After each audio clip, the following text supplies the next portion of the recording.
Hey, what's up, everybody, and welcome to my 3 takeaways episode from the Flippen interview this past Monday. What a name and what a guy. I mean, his personality was just so contagious. His passion for his work is just unbelievable, especially since he's been doing it for so long and he continues to think of new ideas and think of new things to get into. He had a couple calls from Zimbabwe when he was at my house because he's got some really cool things going on over there in Zimbabwe. So make sure you check out flippengroup.com to see what all they're up to and what an amazing company that he and his wife have really built. And make sure you get this book, Your Third Story, Author the Life That You Were Meant to Live, because it's going to be a game changer. He just came out with it. He was already a New York Times bestselling author with The Flip Side, his first book, and then this one I know is going to be just as much of a game changer as well. It'll really help you heighten your self-awareness, which is one of my biggest takeaways, and it gives you some actionable steps in order to make that happen.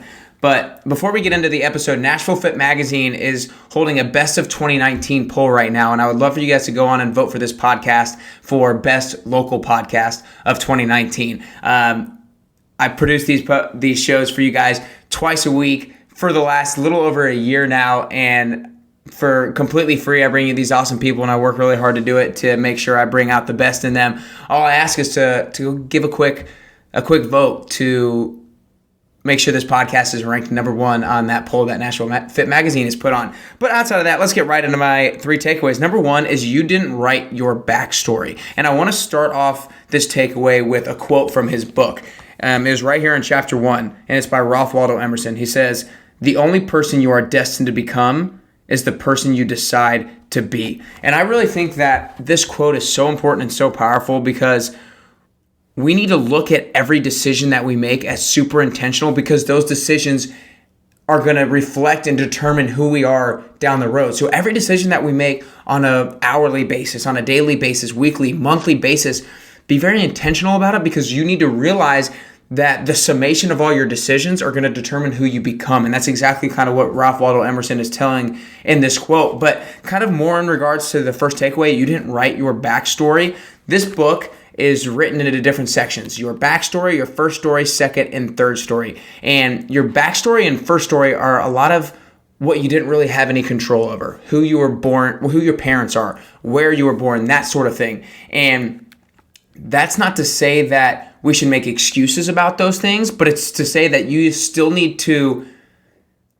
make your best decisions possible based off the circumstances that you were born into or that you were given. But at the same time, you need to realize that you didn't create those, so you don't need to take ownership for the things that you were born into, the environment that you were born into. You need to still, in spite of those things, make the right decisions towards becoming the best version of yourself. So don't let the story that you were born into, your backstory, your first story, hold you back from writing your own third story. Don't let it hold you down into what maybe the narrative should be for you. You be the author of your own life, and you author the life that you are meant to live. Takeaway number 2 is ask yourself what you want. I really like this because he kind of was poking at me a little bit during this interview because based off of a question that I asked.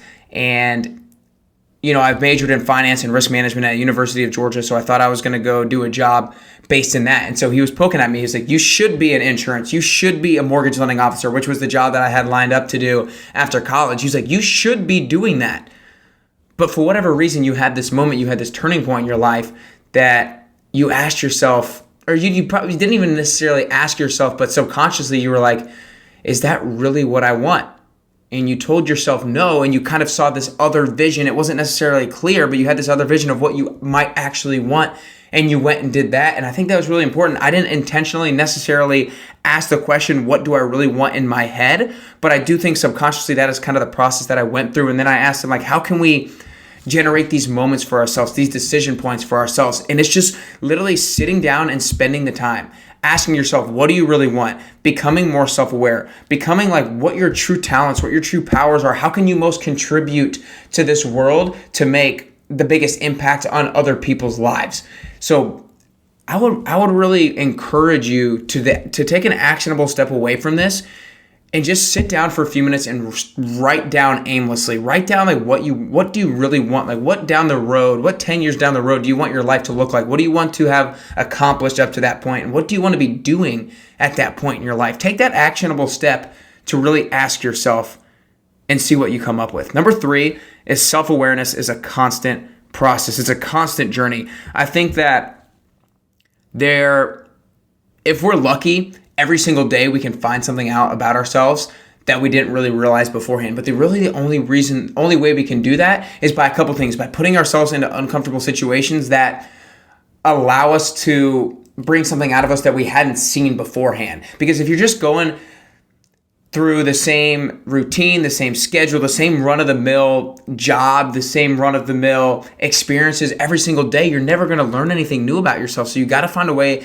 to insert yourself in uncomfortable situations intentionally so that you can discover things about yourself that you hadn't yet realized and see what that allows you to do, see what that allows you to create moving forward in your life. So that's one way to put yourself in uncomfortable situations. The other way is to ask others, is to have conversations with others about their experiences and things like that, because so much of our learning can come from others' experiences, and those can allow us to become aware of things that we didn't realize in ourselves. So again, guys, my 3 takeaways. Number 1 is you didn't write your backstory. Again, Ralph Waldo Emerson, the only person you are destined to become is the person you decide to be. There are stories that are inserted into our lives. Don't let those hold you back. Author your 3rd story. Author the life that you were meant to live. Number 2 is ask yourself what you want. Take the time to sit down and ask yourself, what do you want to create? What do you want to do in this world? 10 years down the road, what have I done? What have I accomplished? And what do I want to be doing? Number 3 is self-awareness is a constant process. If you ever feel like you have yourself figured out, you're going to get complacent. You're going to stop trying to learn about yourself. So 2 ways to get more self-aware: put yourself into uncomfortable situations and learn from others' experiences in order to heighten your own personal self-awareness. I hope you guys enjoyed these 3 takeaways. I hope you take some of those actionable steps away. I hope if you haven't listened to Flip's episode, that you go back and do, because gosh, he's an amazing guy. He was so passionate and just so enthusiastic about everything that he's doing, and I just absolutely loved hosting him and Tanya and Jordan here at my house for the interview. So if you guys are listening, I really appreciate you coming in. Had a great time with you guys and learning more about you, and I appreciate you learning a little bit more about me. But other than that, guys, I hope you can take these 3 takeaways and use them so you can get a little bit closer and closer to your best you.